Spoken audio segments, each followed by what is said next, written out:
Hello दोस्तों, good evening. कैसे हैं? मैं Deepak Sharma achievers career institute के ऑनलाइन चैनल पे आपका बहुत बहुत स्वागत करता हूं। आज हम आपके इलेक्ट्रोस्टैटिक एंड स्थिर विद्युत में गॉस प्रमेय का डेरिवेशन करेंगे।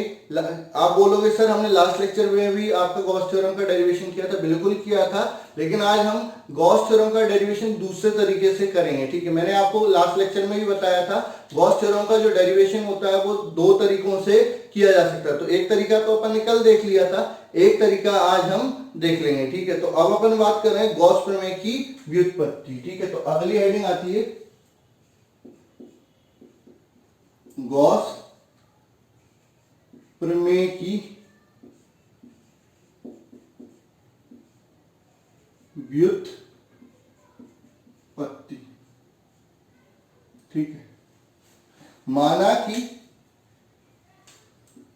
कि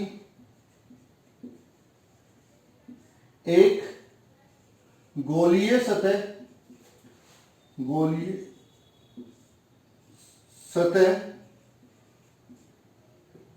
या कोई वस्तु या कोई गोलीय वस्तु इस प्रकार ली जाती है कि उसका केंद्र O तथा त्रिज्या R हो एवं एक आवेश Q उसके केंद्र पर रखा हो। ठीक है, तथा सतह का अल्पांश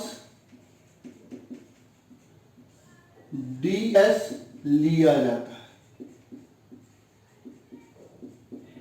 ठीक है, तो हमने क्या किया, एक गोल वस्तु या गोल सतह ली, इस प्रकार ली कि इसका जो केंद्र है वो क्या हो गया O, इसकी जो त्रिज्या हो गई वो क्या हो गई R। ठीक है, यहां पर O पर एक आवेश रख दिया Q, और यहां पर अपन ने क्या किया, एक सतह का अल्पांश ले लिया जिसका पृष्ठीय क्षेत्रफल कितना है, ds है। ठीक है, ये आपका क्या हो गया, सतह का अल्पांश हो गया जिसका पृष्ठीय क्षेत्रफल कितना है, ds है। ठीक है, तो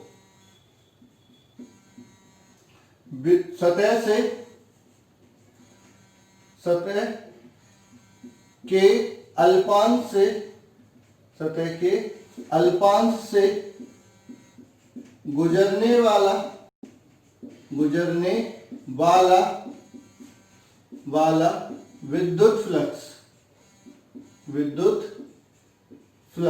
सतह के अल्पांश से गुजरने वाला विद्युत फ्लक्स क्या हो जाएगा, d फाई बराबर E dot ds cos theta. ठीक है, d फाई बराबर E dot ds cos theta, जहां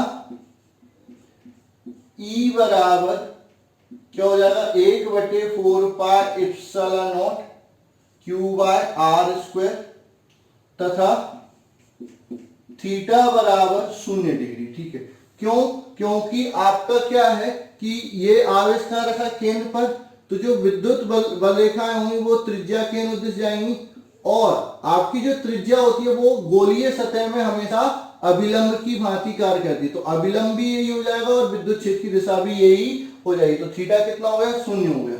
तो डी फाई बराबर क्या हो जाएगा, ई की जगह आएगा 1/4 एप्सिलॉन नॉट Q बटे R स्क्वायर ds cos 0।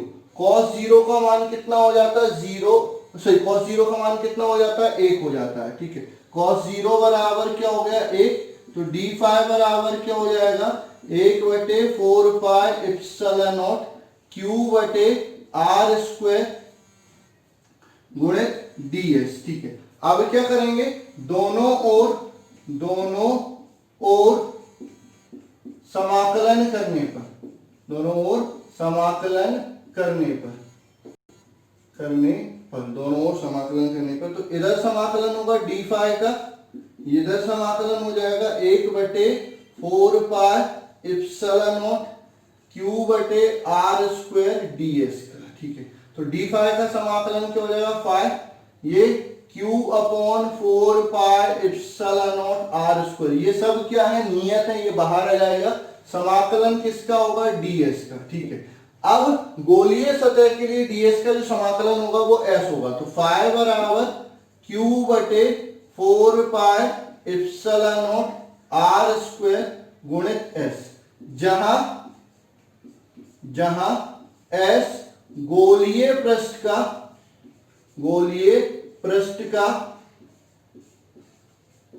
क्षेत्रफल है। ठीक है, तो s क्या हो गया, गोलीय पृष्ठ का क्षेत्रफल, तो इसको मैं अब इधर लिख देता हूं, क्या हो जाएगा, s बराबर 4 पाई आर स्क्वायर, तो फाई बराबर क्या हो जाएगा, q बटे 4 pi epsilon naught r square गुणित आर स्क्वायर, तो आर स्क्वायर से r square, sorry 4 pi r square, तो आर स्क्वायर से आर स्क्वायर कट जाएगा, 4 पाई से 4 पाई कट गया, तो फाई बराबर क्या हो जाएगा, q बटे इप्सिलॉन नॉट हो जाएगा। तो ये हो गया आपका गॉस प्रमेय की व्युत्पत्ति हो गई, ये आपके बोर्ड एग्जामिनेशन में पूछी जाती है। तो डेरिवेशन आप ऐसे करो, चाहे लास्ट लेक्चर में करवाया था वैसे करो, कैसे भी करो, डेरिवेशन आपका सही माना जाएगा, कोई दिक्कत वाली बात नहीं है। ठीक है, क्या है, कुछ किताबों में ऐसा दिया, कुछ किताबों में वैसा दिया, बच्चे कंफ्यूज हो जाते, मैंने दोनों करवा दी, आप अच्छे से प्रैक्टिस कर लेना। ठीक है, उसके बाद अब अपन बात करते हैं किसकी, उसके बाद अपन बात करते हैं आपके इस पे किस प्रकार के न्यूमेरिकल या प्रश्न पूछे जा सकते हैं। तो इस पर कई तो ऑब्जेक्टिव बनते हैं, कई सारे ऑब्जेक्टिव बनते हैं और कई दूसरे टाइप के क्वेश्चन बनते हैं, तो वो अपन डिस्कस कर लेते हैं कि किस किस टाइप। हम डिस्कस करने वाले हैं कि गॉस प्रमेय पे किस प्रकार के ऑब्जेक्टिव और किस प्रकार अलग अलग अलग प्रकार के क्वेश्चन पूछे जा सकते हैं। तो पहली चीज, पहला जो प्रश्न आएगा, किसी एक कूलम आवेश से निकलने वाली विद्युत बल रेखाओं की संख्या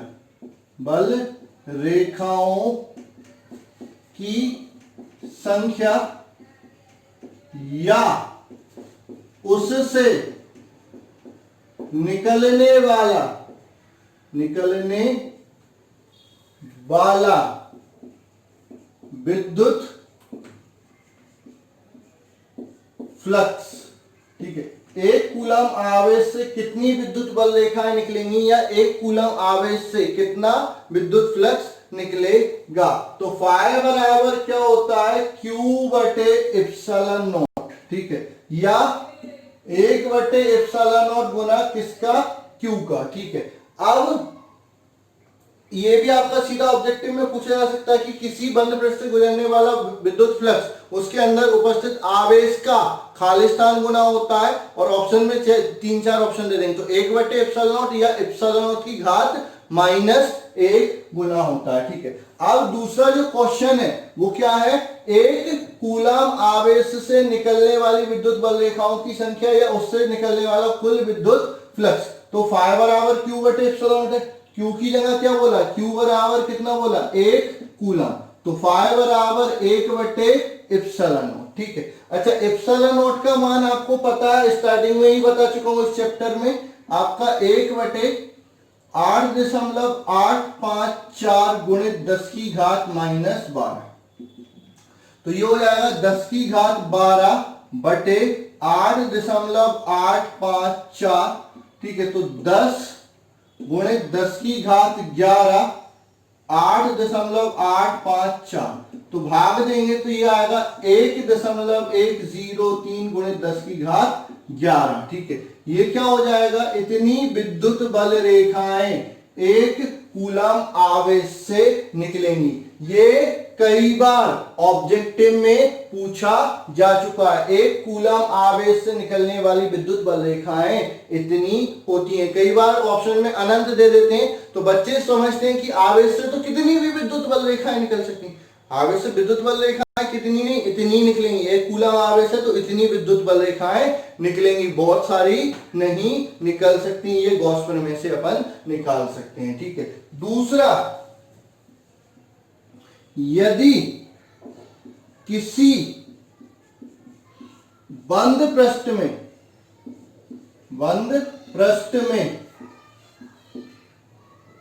विद्युत द्विध्रुव रखे हों, विद्युत द्विध्रुव रखे हों,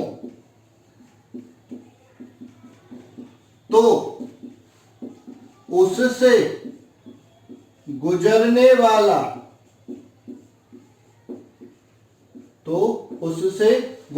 वाला कुल विद्युत फ्लक्स शून्य हो जाएगा।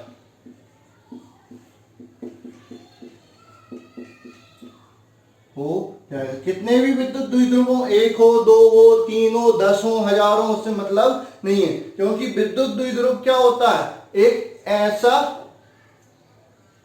इकाई जिसमें दो समान किंतु विपरीत आवेश एक दूसरे से अल्प दूरी पर रखे होते हैं। तो समान और किंतु विपरीत है, तो बराबर और विपरीत है तो क्या हो जाएंगे, कैंसिल। तो कुल आवेश क्या होता है, शून्य। विद्युत द्विध्रुव पर कुल आवेश कितना होता है, शून्य। तो जब आवेश शून्य है तो किसी भी वस्तु के अंदर या किसी भी सतह के अंदर कितने भी विद्युत द्विध्रुव रख दो तो कुल आवेश कितना हो जाएगा, शून्य हो जाएगा। तो उससे गुजरने वाला विद्युत फ्लक्स भी शून्य हो जाएगा। अगला प्रश्न आपका पूछा जा सकता है, ठीक है, यदि आवेश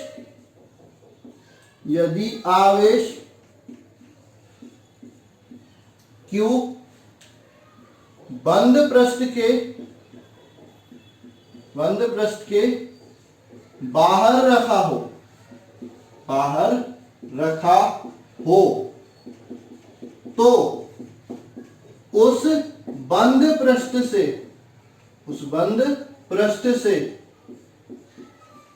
गुजरने वाला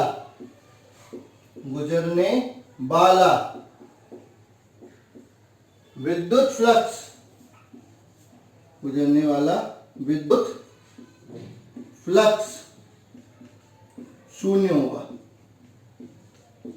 ठीक है, अगर कोई वस्तु है, कैसी भी वस्तु ले ली, आवेश Q है, तो गॉस प्रमेय क्या बोलता है, किसी बंद पृष्ठ से गुजरने वाला विद्युत फ्लक्स उसके अंदर उपस्थित आवेश का 1/ε0 गुना होता है। ठीक है, लेकिन यह आवेश कहां है, बाहर है, अतः इससे गुजरने वाला विद्युत फ्लक्स कितना हो जाएगा, शून्य हो जाएगा। ठीक है, उसके अलावा भी इसमें प्रश्न पूछे जाते हैं, जैसे सतह दे दी बहुत सारी और उनके अंदर आवेश बता दिए। ठीक है, तो उनसे गुजरने वाले विद्युत फ्लक्स का अनुपात पूछ लेते हैं। जैसे एक डायग्राम में दे रहा हूं, S1 तथा S2 से गुजरने वाले विद्युत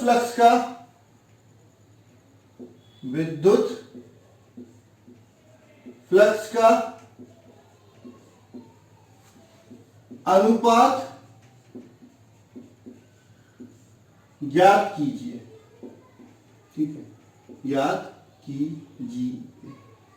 तो समझो, एक सतह ये दे दी S1, ये आपकी S2 और ये आपकी S3। ठीक है, यहां पर आपका आवेश है Q1, ये माइनस Q2, Q3 और Q4, तो ये आपकी S1 है। ठीक है, तो आपसे क्या है, क्या पूछा है, S1 और S2 से गुजरने वाली विद्युत फ्लक्स का अनुपात। तो S1 से फ्लक्स कितना गुजरेगा, 5N बराबर क्या हो जाएगा, 5N मतलब S1 के अंदर कितना आवेश है, केवल Q1, तो Q1/ε।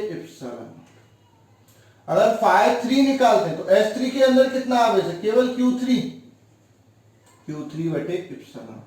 अगर phi2 निकालते हैं तो phi2 के मतलब S2 के अंदर कितना आवेश है, तो बोलेंगे सर माइनस का Q2 प्लस का Q4। तो आप क्या बोलेंगे, Q4 माइनस Q2 इतना नहीं, इसमें ये जो है S1 और S3 भी इसके अंदर है, तो इनके अंदर जो आवेश है वो भी यहां पर आ जाएंगे, तो प्लस का Q1 प्लस का Q3 बटे एप्सिलॉन नॉट। तो उसके सरफेस के अंदर अगर कोई सरफेस है तो उसके अंदर जितना आवेश है वो भी आपको लेना पड़ेगा, ठीक है। आपसे क्या पूछा है, phi1 बाय phi2 पूछा है, तो Q1 बटे एप्सिलॉन नॉट भागित Q1 plus Q3 plus Q4 minus Q2 बटे एप्सिलॉन नॉट। एप्सिलॉन नॉट से एप्सिलॉन नॉट क्या हो जाएगा, कैंसिल हो जाएगा, तो phi1 अपॉन phi2 बराबर Q1 बटे Q1 प्लस Q3 प्लस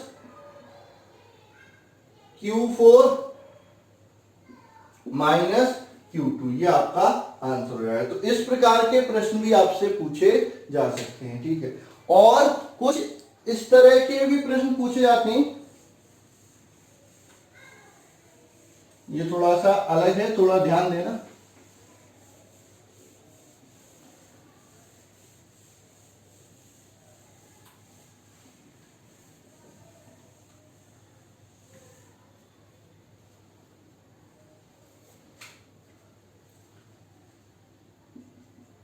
यदि आवेश Q घन के केंद्र पर या अंदर रखा हो तो, मतलब ये रहा घन, घन अच्छे से जानते हो, इसके अंदर आवेश Q रखा है, तो घन से गुजरने वाला कुल विद्युत फ्लक्स, घन से गुजरने वाला विद्युत फ्लक्स फायर बना।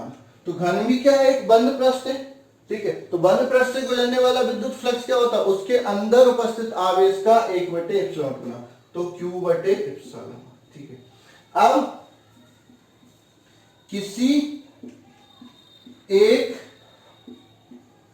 फलक से, कोई सा भी एक फलक, किसी एक फलक से गुजरने वाला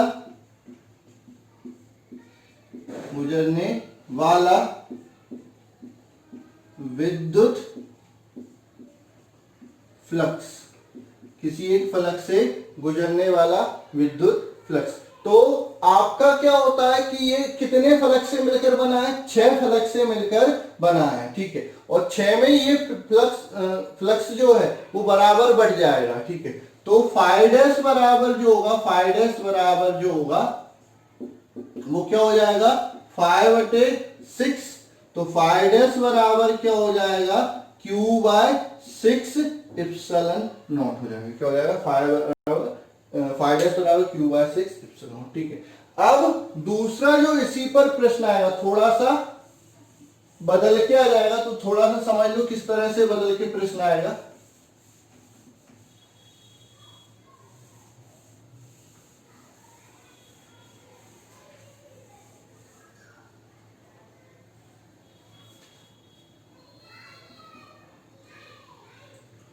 यदि आवेश Q किसी एक फलक के केंद्र पर, मतलब अंदर नहीं है, कहां पर है, फलक के केंद्र पर है, तो इस स्थिति में पूरा आवेश ना तो अंदर होगा ना बाहर होगा, ठीक है।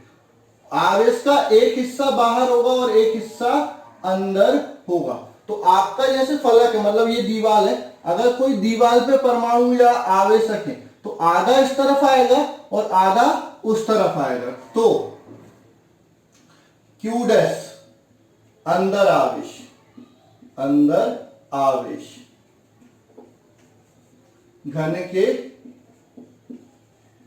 अंदर आवेश, घन के अंदर कितना आवेश होगा? तो Q डैश बराबर क्या हो जाएगा? Q/2, आधा बाहर होगा आधा अंदर होगा। तो घन से गुजरने वाला, तो घन से गुजरने वाला विद्युत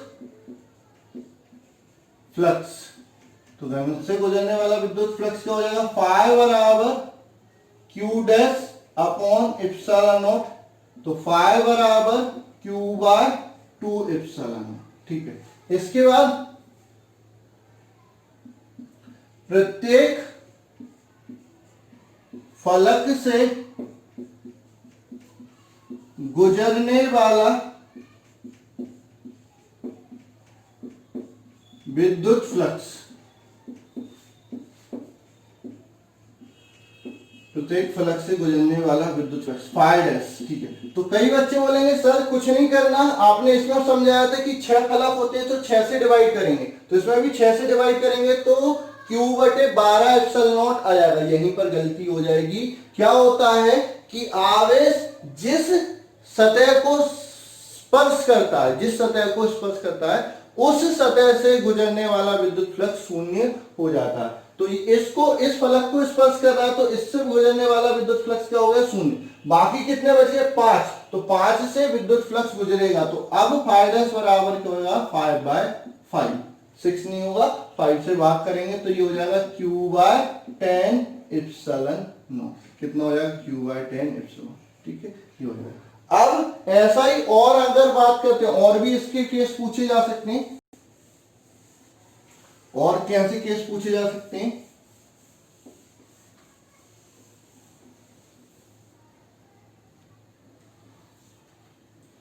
यदि आवेश Q किसी घन की कोर पर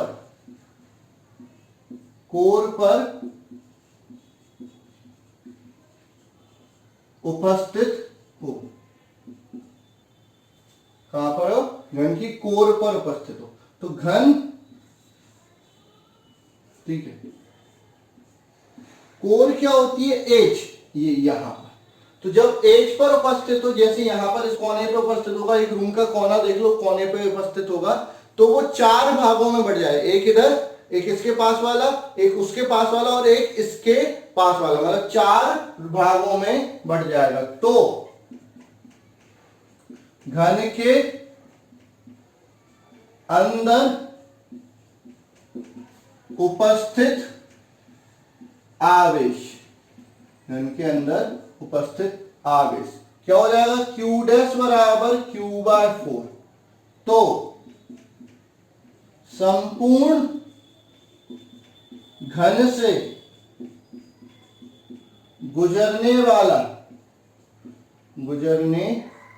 वाला विद्युत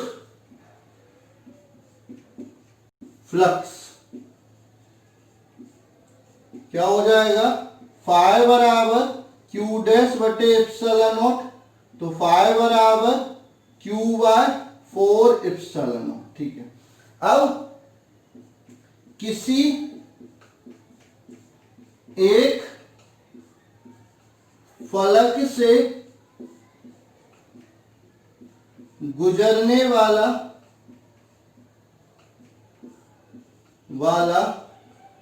विद्युत फ्लक्स, ठीक है, तो कितने फलक हैं? 6, लेकिन 6 से भाग नहीं करेंगे। कितने से भाग करेंगे? जितने फलकों को वो संपर्क में ना हो। तो अगर किनारे पे रखते हैं तो 2 फलकों को वो संपर्क करेगा, एक इसको और एक उसको, बाकी बचे गए कितने? 4, तो इससे 4 से भाग कर देंगे। ठीक है, तो ये हो जाएगा आपका Q/16 इप्सिलॉन नॉट। ठीक है, तो आपका किसी फलक से गुजरने वाला विद्युत फ्लक्स इतना हो जाएगा जब आवेश कहां पर हो, किनारे पर रखा हो। ठीक है, एक और इसमें पूछा जा सकता है,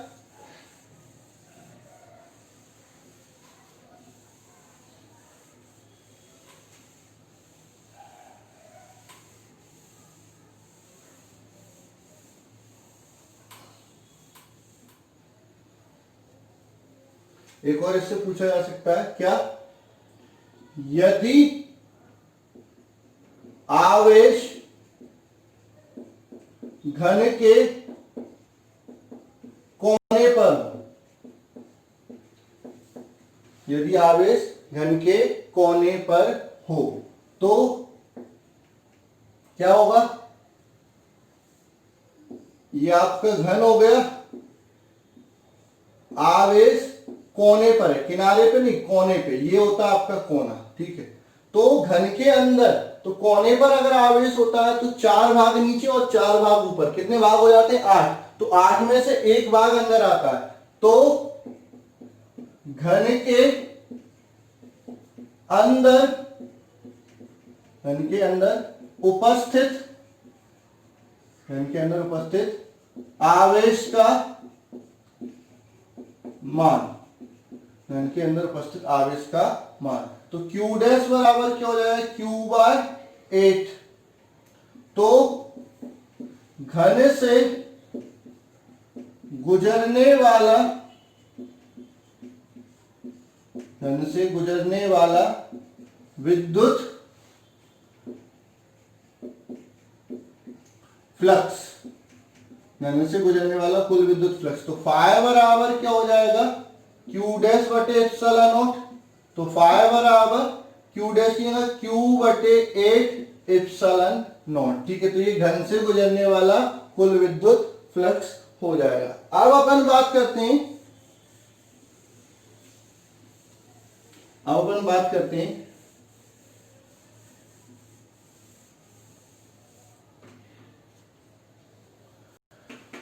घन के किसी फलक से, घन के किसी फलक से गुजरने वाला विद्युत फ्लक्स, घन के किसी फलक से गुजरने वाला विद्युत फ्लक्स। अब ये जो आवेश आपके घन के कोने पर रखा है, ये 3 फलकों के संपर्क में, बाकी 3 के संपर्क में नहीं, तो जो फाई डैश हो जाएगा वो क्या हो जाएगा, 5/3। ठीक है, तो फाई डैश बराबर क्या हो जाएगा, Q/8 एप्सिलॉन नॉट बाय 3, तो फाई डैश बराबर हो जाएगा Q/24 एप्सिलॉन नॉट। ठीक है, तो एक फलक से गुजरने वाला विद्युत फ्लक्स हो गया।